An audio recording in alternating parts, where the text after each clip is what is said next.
जपुजी साहब की 34वीं से 37वीं पौड़ियों में वर्णित 5 लोक आत्मिक यात्रा के विभिन्न चरणों का प्रतीक हैं।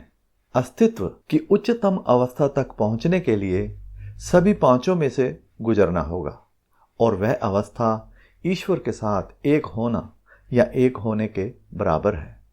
पहला धर्मखंड, नेक कर्म का क्षेत्र। दूसरा ज्ञान खंड, ज्ञान का क्षेत्र। तीसरा सर्मखंड, आध्यात्मिक प्रयास का क्षेत्र। चौथा कर्मखंड, कृपा का क्षेत्र।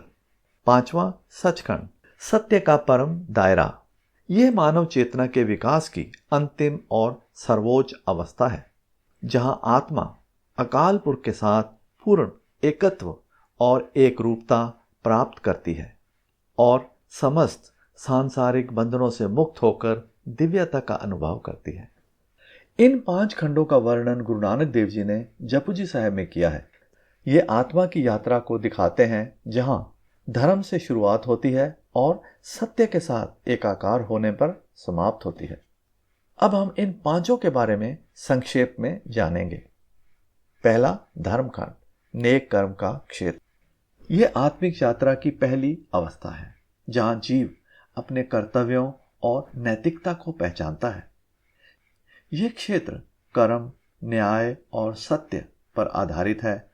यहां यह समझाया गया है कि हर जीव अपने कर्मों के आधार पर न्याय प्राप्त करता है। मुख्य संदेश: जीवन का उद्देश्य समझना, धर्म और कर्म के महत्व को स्वीकार करना। दूसरा ज्ञान खंड, ज्ञान का क्षेत्र। यह दूसरी अवस्था है जहां जीव को सृष्टि और ईश्वर की व्यापकता का बोध होता है। यह आत्मा को सत्य, ज्ञान और सृष्टि के रहस्यों का दिव्य अनुभव होता है। यह क्षेत्र आत्मिक प्रकाश और विवेक का प्रतीक है। मुख्य संदेश: सत्य और ज्ञान की खोज, अज्ञान को दूर कर आत्मा को जागृत करना। तीसरा सर्मखंड, आध्यात्मिक प्रयास का क्षेत्र। यह तीसरी अवस्था है जहां आत्मा को दिव्य सौंदर्य और रचनात्मकता का अनुभव होता है। यहां चेतना, बुद्धि और विवेक का परिष्कार यानी श्रृंगार होता है। भाव: इस अवस्था में आके मन दिनों दिन खूबसूरत बनना शुरू हो जाता है। यह क्षेत्र सृजनात्मकता और आत्मिक परिश्रम का प्रतीक है। मुख्य संदेश: आत्मा को सुंदर और परिपूर्ण बनाना, ईश्वर की सृष्टि और रचना की महिमा को पहचानना।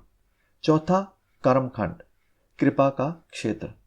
यह चौथी अवस्था है जहां आत्मा अदम्य साहस, शक्ति और दृढ़ता से भर जाती है।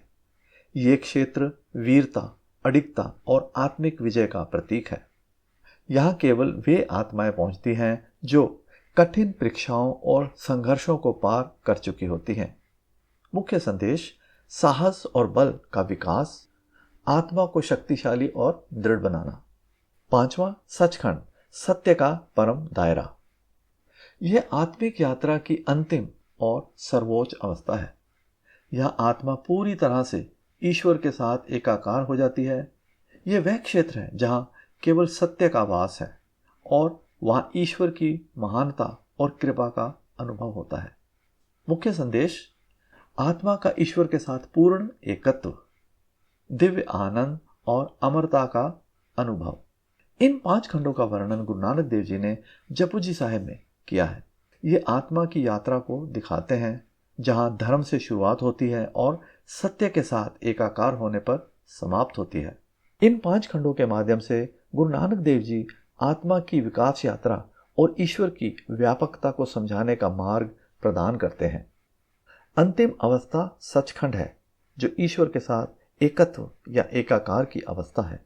उस अवस्था तक पहुंचने के लिए योगियों ने ध्यान की विभिन्न तकनीकें विकसित की हैं। इन तकनीकों को साधकों के साथ साझा करने के प्रयास के लिए हमने एक पाठ्यक्रम विकसित किया है। इसके लिए कृपया rarameditations.com पर जाएं। इन 5 पौड़ियों के बारे में विस्तार से एक अन्य वीडियो में बताया गया है। इसके लिए आप इस चैनल को सब्सक्राइब कर सकते हैं। धन्यवाद।